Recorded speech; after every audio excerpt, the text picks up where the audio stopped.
Mute कर दीजिए। छोटे बच्चे हैं, आवाज करते रहते हैं।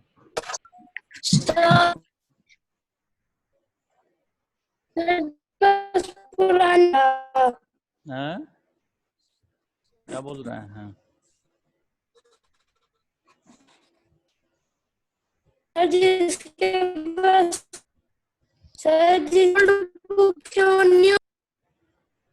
आवाज साफ आ नहीं रही है। चलिए आगे हम पढ़ाते हैं, ठीक है। लेसन नंबर कौन सा है? समुद्र तट तो हो गया है, 7वां है ना।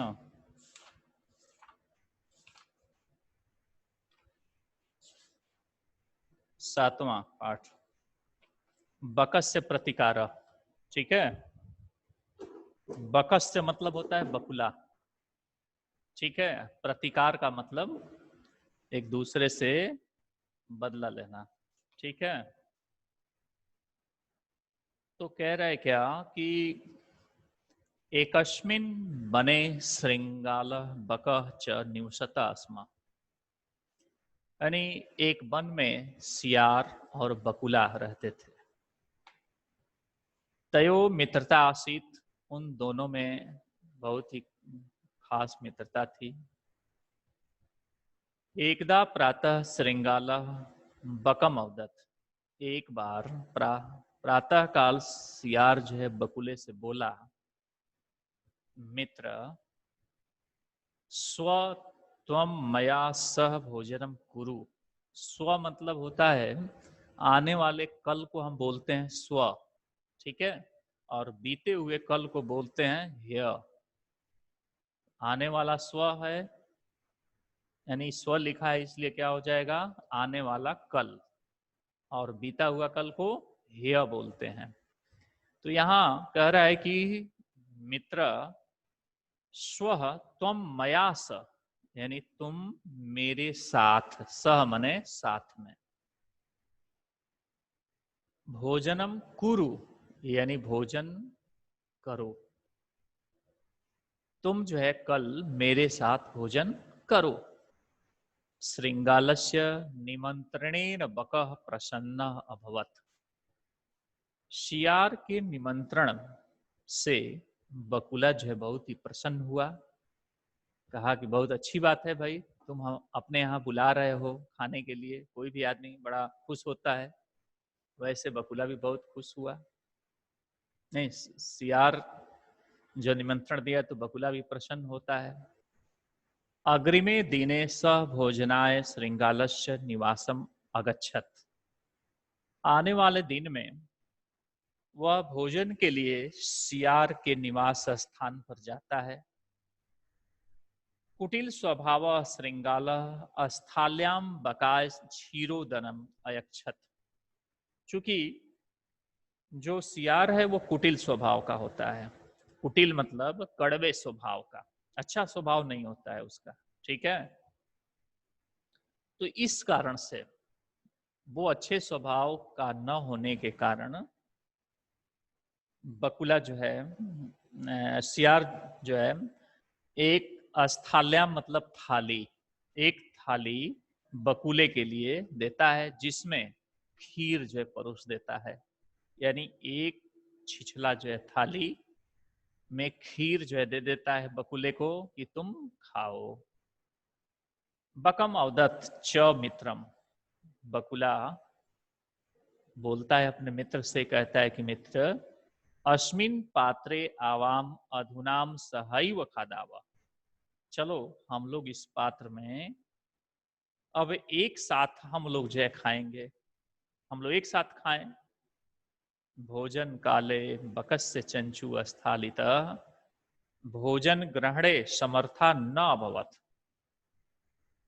यानी जब भोजन कर रहे थे उस समय बकुले का जो चोंच था, अस्थालीय मतलब जो थाली थी, छिछली थाली थी, तो उसमें भोजन ग्रहण करने में समर्थ नहीं हो पा रहा था। क्यों? क्योंकि बकुला का चोंच जो है लंबा है, वह कैसे पी पाएगा छिछले में जब थोड़ा सा जो है खीर होगा तो इसलिए वो नहीं खा पा रहा था। अतः बकः केवलम क्षीरोदयम अपक्ष्यत। इस प्रकार से बकुला केवल उस खीर को जो है देखता रहा, खाया नहीं। क्यों देखता रहा? इसलिए कि खीर को खाने में असमर्थ था। श्रृंगाला तू सर्व क्षीरोदनम अभक्षयत। और जो सियार था वह पूरा का पूरा खीर जो है खा गया। श्रृंगालेन वंचितः बकः अचिंतयत। अब सियार के द्वारा वंचित ठगा हुआ वह जो बकुला है सोचने लगता है, यानी सियार से ठगा हुआ बकुला जो है सोचने लगता है कि यथा अनेन मया सब व्यवहारम कृत, यानी कि यह जो है हमारे साथ ऐसा व्यवहार कर रहा है, हम अपि तेन सब व्यवहारस्यामि, तो मैं भी क्या करूंगा, इसके साथ वैसा ही व्यवहार करूंगा। ठीक है, कौन सोचता है? बकुला। क्योंकि बकुला ठगा गया, अपने घर बुला करके, और उसने भोजन कैसे में दे दिया? ऐसे छिछले पात्र में दे दिया जिससे वह अपने चोंच से जो है उस खीर को नहीं पी पाया, नहीं खा पाया, है ना। इसलिए इसका बदला लेने के लिए वह सोचता है कि ठीक है, इस प्रकार से मेरे द्वारा भी ठीक उसी तरह का व्यवहार किया जाएगा जैसा कि उसके द्वारा किया गया।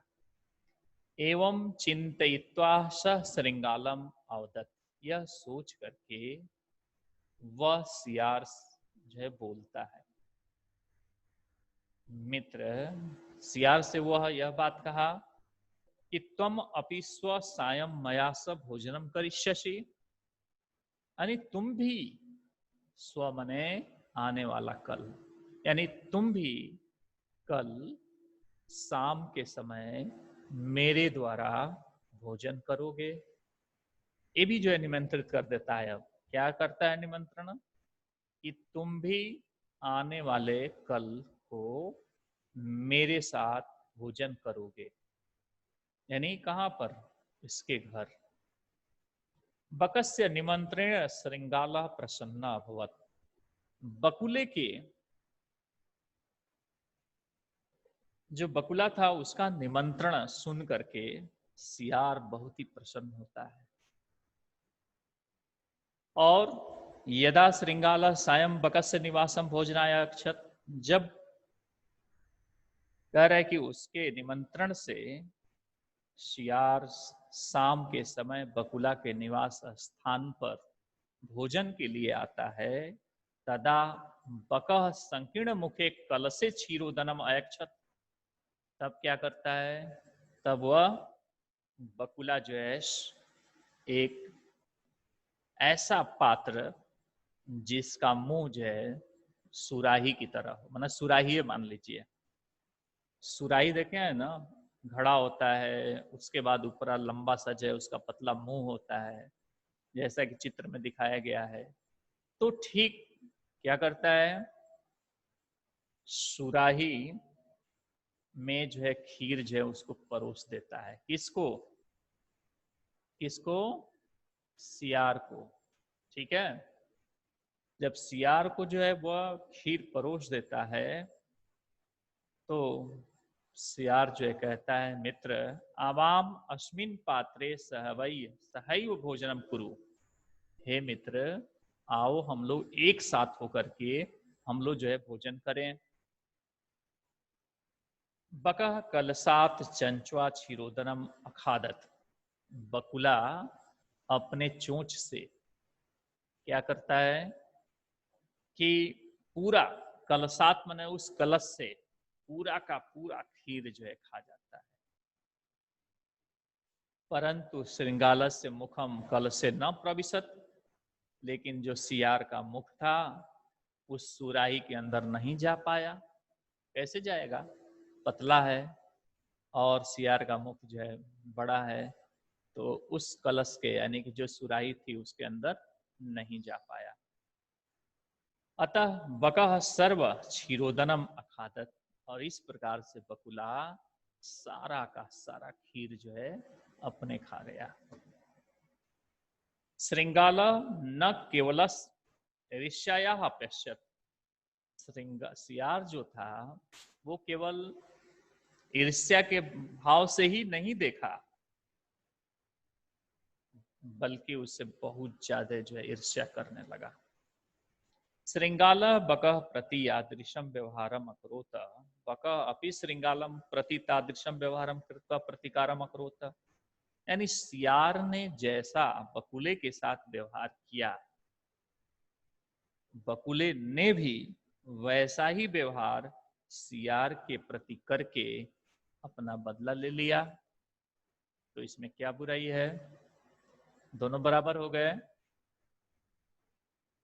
उक्तम अपि, इसलिए कहा गया है, क्या कहा गया है, आत्मा दुर्व्यवहारस्य फलम भवति दुखरम दुखदम तस्मात् सद्व्यवहर्तव्यम मानवेन सुखैषिणा, यानी कह रहे कि अपने बुरे व्यवहार का फल दुखदाई होता है, यानी जो अपना बुरा व्यवहार किसी के प्रति होता है उसका जो फल होता है वो बड़ा दुखदाई होता है। और इस प्रकार अगर हम सुख चाहते हैं, यानी हर एक व्यक्ति को सुख चाहने वाले को या सुख चाहने वाले मनुष्य को हमें हमेशा ही अच्छा ही व्यवहार करना चाहिए। करे कि आत्म मने अपना, और दुर्व्यवहारस्य मने दुर्व्यवहार का।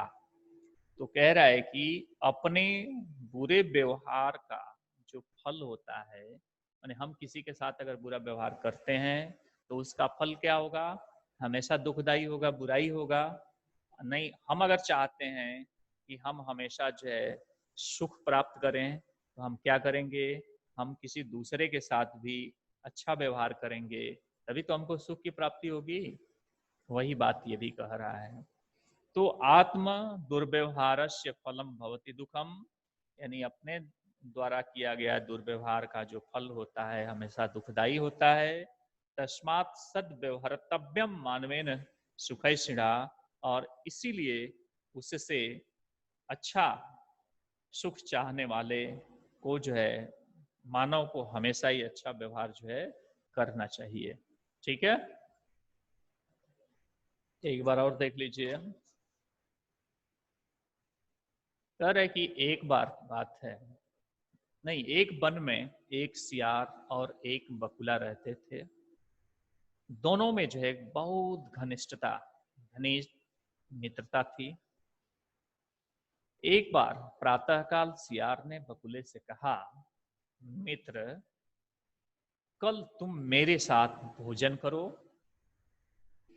सियार के निमंत्रण के द्वारा या निमंत्रण से बकुला बहुत ही प्रसन्न होता है, और अगले दिन वह भोजन के लिए सियार के निवास स्थान पर आता है।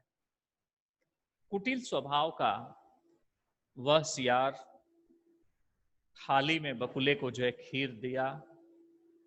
बकुला बोला कि मित्र, इस बर्तन में हम दोनों एक साथ जो है भोजन करें। भोजन के समय में बकुला का चोंच जो है उस थाली में भोजन करने में असमर्थ था, अतः बकुला केवल उस खीर को देखता रहा और सियार पूरे खीर को जो है खा गया। सियार के द्वारा ठगे जाने पर बकुला सोचने लगा कि जैसे इससे मेरे साथ तो जैसा व्यवहार किया है, मैं भी इसके साथ वैसा ही व्यवहार करूंगा। यह सोचकर वह सियार बोला, मित्र, तुम भी कल मेरे साथ भोजन करोगे। बकुले के निमंत्रण से सियार बहुत ही प्रसन्न होता है। जब सियार सायंकाल बकुले के निवास स्थान पर भोजन के लिए आता है, तब बकुला उसको सुराही में खीर जो है दे देता है। सियार उससे बोलता है कि मित्र, हम दोनों इस समय इस पात्र में एक साथ भोजन करें। बकुला जो है कलश से चोंच, यानी कि जो बकुला का चोंच था वह उसके कलश में बहुत आसानी से जो है जाता और पूरे खीर को जो है खा जाता है। लेकिन जो शियार का मुख था वो कलश में प्रवेश नहीं होता है। इस प्रकार बकुला जो है सब जो है खीर खा गया। शियार उसको देखा और उससे ईर्ष्या करने लगा। सियार बकुले के प्रति जैसा व्यवहार किया था, बकुला भी ठीक उसी तरह का व्यवहार उससे कर दिया। इस प्रकार ये कहा गया है कि अपने बुरे व्यवहार का फल दुखदाई होता है। इस प्रकार सुख चाहने वाले मानव को सदा अच्छा व्यवहार करना चाहिए। ठीक है, उम्मीद करते हैं कि सभी को बहुत आसानी से जो समझ में आ गया होगा। ठीक, अब चलिए कुछ क्वेश्चन है आपको बताते हैं। पहला जो क्वेश्चन है हमारा, उच्चारण केवल करना है, आप उच्चारण करिएगा अपने घर में बैठे हुए अच्छे तरीके से। ठीक है, दूसरा क्वेश्चन है कि मंजूषात उचितम अव्यय पदम चित्वा रिक्त स्थानम पूरयति, यानी कोष्टक में दिए गए अव्यय पदों को चुनकर रिक्त स्थानों की पूर्ति करिए।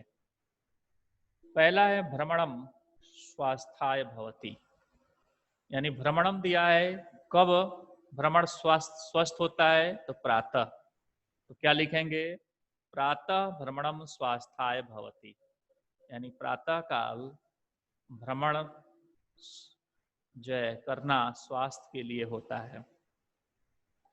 दूसरा है ख सत्यम बद, सत्यम बद यानी सर्वदा सत्यम बद, हमेशा सत्य बोलो, सर्वदा सत्यम बद। शिवेश, शिवेश केवल गाल पर हाथ रख के सुन भी नहीं रहे हैं, लग रहा है कि। ग है कि त्वम कदा मातुल गृहम गमिष्यसि, तुम मामा के घर कब जाओगे? तो इसमें क्या हो जाएगा? कदा। वैसे है घ दिनेश विद्यालयम गच्छति, अहम अपि तेन सह गच्छामि, दिनेश विद्यालय को जाता है, मैं भी उसके साथ जाता हूं। क्या हो जाएगा इसमें? अपि। चौथे में अपि। पांचवें में है विज्ञानस्य युगम अस्ति, अधुना, अधुना विज्ञानस्य युग अस्ति, आज विज्ञान का युग है। च रविवासर अस्ति, अद्य रविवासर अस्ति, आज रविवार का दिन है। ठीक है, तीसरा सवाल है अधोलिखितानाम प्रश्नानाम उत्तरम लिखित, नीचे लिखे गए प्रश्नों के उत्तर लिखिए। श्रृंगालस्य मित्र कह आसीत, तो हो जाएगा श्रृंगालस्य मित्रम बकह आसीत, होगा ना। सियार का मित्र कौन था? बकुला था। वैसे ही दूसरा है अस्थालित कह भोजन न अखादत, यानी थाली में कौन भोजन नहीं किया? कौन नहीं किया? बकुला। हो जाएगा स्थालित बकह भोजनम न अखादत, यानी बकुले ने यानी बकुला थाली में भोजन नहीं किया। दूसरा है कि बकह श्रृंगालाय भोजने किम अयक्षत, यानी बकुले ने सियार के लिए भोजन में क्या दिया। क्या दिया था? खीर दिया था, यानी क्षीरोदन। क्षीरोदनम, क्षीर मने खीर, आउदनम मने चावल। तो कह रहे कि बकह श्रृंगालाय भोजने क्षीरोदनम अयक्षत, क्षीरोदनम अयक्षत। श्रेया लिखती रहो, ठीक है? या समझा करिए, बाद में भी लिख सकते हैं। श्रृंगालस्य स्वभावः कृदिश भवति, यानी सियार का स्वभाव कैसा होता है? आप सभी लोग जानते हैं, कुटिल। बुक में भी लिखा है कुटिल, ठीक है? तो श्रृंगालस्य स्वभावः, शिवम गुप्ता कैसा होता है? शिवम गुप्ता तुम्ही से पूछ रहे हैं। श्रृंगालस्य स्वभावः शिवम कुटिलः भवति, ठीक है? क्लियर है ना? अगला तब चलते हैं, फोर्थ। पाठात पदानि चित्वा अधोलिखिता नाम विलोम पदानि लिखत, यानी कह रहा है कि पाठ से पदों को चुनकर नीचे लिखे गए विलोम शब्दों को लिखिए। विलोम शब्द यहां लिखना है, जैसे लिखा है सुखदम, सुखदम का क्या हो जाएगा? सुख का दुख होता है तो दुखदम। वैसे ही शत्रुता क्या हो जाएगा? मित्रता। वैसे अप्रसन्न क्या हो जाएगा? प्रसन्न। दुर्व्यवहार क्या हो जाएगा? सद्व्यवहार। सायं, सायं मतलब शाम का समय, सायं का प्रातः। असमर्थ क्या हो जाएगा? समर्थ। अब देखिए, पांचवा है कि मंजूषात समुचित पदानि चित्वा कथाम पूरयति, यानी कोष्टक में समुचित पदों से चुनकर कथा को पूर्ण करिए, ठीक है? आप कौवे की कहानी बहुत सुने हैं। एक प्यासा कौवा था, इधर उधर घूम रहा था। बहुत दूर पर एक घड़ा दिखाई दिया, घड़े में वो जाता है, देखता है कि पानी उसके तल में है। फिर वो घूमता है, पानी कैसे ऊपर आएगा, फिर कंकड़ पत्थर डालता है, पानी ऊपर आता है। ये तो कहानी सुने हुए हैं। ठीक उसी प्रकार की कहानी है ये, संस्कृत में है। देखिए लिखा है कि एकदा एकह काकह, यानी एक बार एक कौवा क्या था? पिपासित, प्यासा था, पिपासित आसीत। स जलम पातुम, वह जल पाने के लिए इतस्ततः, इधर उधर, अभ्रमत मने इधर उधर भ्रमण किया। परम कुत्रापि जलम न प्राप्नोत, लेकिन कहीं भी जल नहीं मिला। अन्ते सह एकह घटम अपश्यत, अंत में उसने एक घड़ा देखा। घटे अल्पम जलम आसीत, घड़े में क्या था? बहुत ही कम जो है जल था। अतः सह जलम पातुम, इसलिए वह जल पाने के लिए असमर्थ अभवत, असमर्थ था, जल को नहीं पा सकता। सह एकम उपायम अचिंत्यत, अब इस प्रकार से वह एक उपाय जो है सोचने लगा। स पाषाणस्य खंडानि घटे अक्षिपत, वह पत्थर के टुकड़ों को घड़े में फेंका, यानी फेंकने लगा। एवं क्रमेण घटस्य जलम ऊपरी आगच्छत, और एक एक करके जो क्रम से घड़े का जो जल था, यानी घड़े में जब जल है उस पर जब हम कुछ डालेंगे तो क्या हो जाएगा, पानी ऊपर धीरे धीरे आएगा। तो ठीक उसी तरीके से उस घड़े का पानी क्या था, ऊपर आने लगा। काकः जलम पीत्वा संतुष्ट अभवत, परिश्रमेण एवं कार्याणि सिद्ध्यन्ति न तु मनोरथई। यानी इसका अर्थ है कि परिश्रम के द्वारा ही कोई कार्य सिद्ध होता है, मन की इच्छाएं पूर्ण होती हैं, न कि जो है केवल बैठे रहने से। तो मान लीजिए शिवेश है, अंबुज है, ये सभी लोग हैं, अगर बैठे हों और केवल सोचते रहें कि हमको बालक का रूप याद हो जाए, पट धातु का सभी रूप याद हो जाता, कितना अच्छा रहता, कभी याद न किए हों, तो क्या ऐसा हो सकता है कि बिना पढ़े, बिना कभी ध्यान दिए और ये सभी चीजें याद हो जाएंगी? कभी नहीं। इसलिए हमको क्या करना चाहिए, हमको इसको याद करने के लिए, चाहे किसी भी चीज को याद करने के लिए, जानने के लिए हमको मेहनत करना होगा, जैसे कौवे ने किया। और मेहनत का फल कहा गया है कि मीठा भी होता है। मीठा से मतलब बहुत आनंद देने वाला होता है। मीठा का मतलब ये नहीं कि चीनी गुड़ जैसे लगे। मीठे का मतलब कि आदमी स्वयं जो कार्य करता है और कार्य करके जो संतुष्टि पाता है, उससे बहुत ज्यादा संतुष्ट होता है। इसलिए वो कह रहा है कि उसका फल बहुत ही मीठा होता है। तो यहाँ पर जो बात कही गई है कि परिश्रमेण, कोई ऐसा काम नहीं है जो बिना परिश्रम का हो।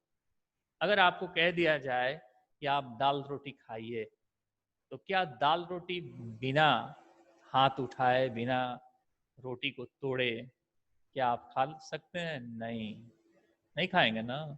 आपको तो चम्मच या हाथ लगाना ही पड़ेगा, दांत को भी कार्य करना ही पड़ेगा। ऐसा भी नहीं है कि हम जो है खड़े खड़े जो है रोटियां निगल लें, ऐसी भी बात नहीं है। तो ये कार्य जो है तो कोई ना कोई हो रहा है, तो कोई ना कोई क्रिया हम कर रहे हैं।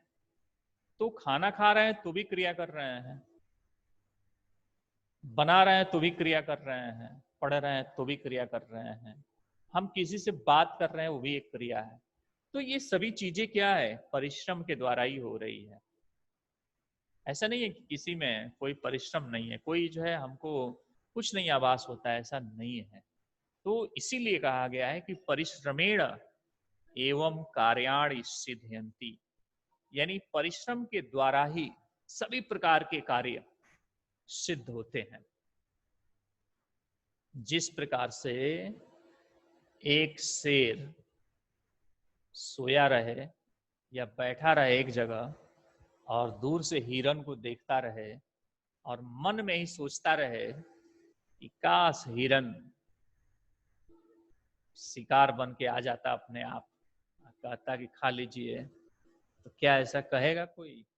कोई नहीं। और कोई भी जो अपने आप मुंह में नहीं आएगा, नहीं आएगा ना। उसके लिए क्या करना होगा, तो उस सिंह को दौड़ लगानी होगी, पकड़नी होगी, पकड़ के शिकार करना होगा, तभी जो है परिश्रम के द्वारा उसकी प्राप्ति की जा सकती है। नहीं तो सोए हुए सिंह के मुंह में भी परिश्रम नहीं करने पर कोई जो है उसका फल जो है नहीं मिलता, नहीं प्राप्त होता है। तो इसीलिए हमें क्या करना चाहिए, हमें परिश्रम कर से कोई भी कार्य करनी चाहिए। और हमेशा परिश्रमी सबसे अच्छा होता है, चाहे वो किसी भी प्रकार का परिश्रम हो, चाहे अपने हम घर का कोई कार्य कर रहे हैं तो भी वो परिश्रम से ही हो रहा है। हम पढ़ रहे हैं तो भी परिश्रम एक प्रकार का है, उसमें भी एनर्जी लॉस हो रही है। तो इसलिए कोई हम अच्छा कार्य जो कल्याणकारी हो, जो हमारे लिए भी लाभप्रद हो, हमारे छोटे भाई बहन के लिए, बड़े भाई बहन के भी लाभप्रद हो, तो ऐसा कार्य हम जब करते हैं और करने में जो हमारी एनर्जी लगती है, जो परिश्रम लगता है, वह मन के इच्छाओं की पूर्ति करने वाला होता है। इसलिए इसमें कहा गया कि परिश्रमेण एवं कार्याणि सिद्ध्यन्ति न तु मनोरथै।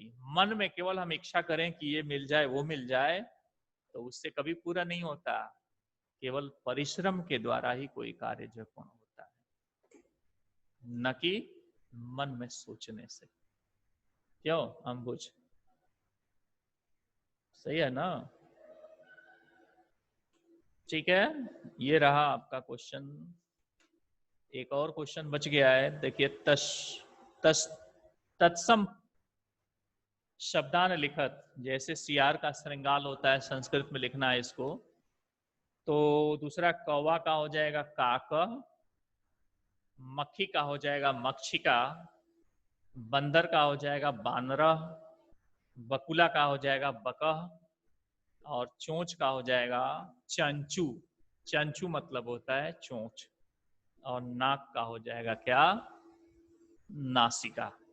ठीक है, इस प्रकार से यह अध्याय खत्म होता है और कल हम लोग 8वां अध्याय पढ़ेंगे। और पढ़ने के बाद हमको लगता है कि अब हम लोग अधिक पढ़ चुके हैं, तो इस लेसन के पढ़ने के बाद ग्रामर भी पढ़ सकते हैं, क्योंकि ग्रामर में भी तो समय लगेगा। मतलब जो व्याकरण होगी संस्कृत की, A to Z सब कुछ जानना है उसमें, कहाँ कैसे लगता है, तभी आप जो है जान सकते हैं। तो इसके बाद जो है आप नोट्स बनाते रहिए, और जितनी भी जो है लिटरेचर में, यानी कि जो कहानी और ये श्लोक के जो पढ़े हैं, इसमें जितने भी क्वेश्चन आंसर लिखने लायक है जो हम लोगों के द्वारा भेजा गया, ये आप स्वयं करना चाहते हैं, उसको एक फेयर कॉपी पर जरूर करिए, एक कॉपी जरूर बनाइए। क्योंकि जब भी स्कूल खुलेगा तो उस कॉपी की ज़रूरत होगी, उस पर भी नंबर मिलेंगे, इसलिए उस कॉपी को बनाना जरूरी है। ठीक है, और यह लेसन जब खत्म हो जाएगा तो उसके बाद हम लोग संस्कृत व्याकरण पढ़ेंगे। ठीक है,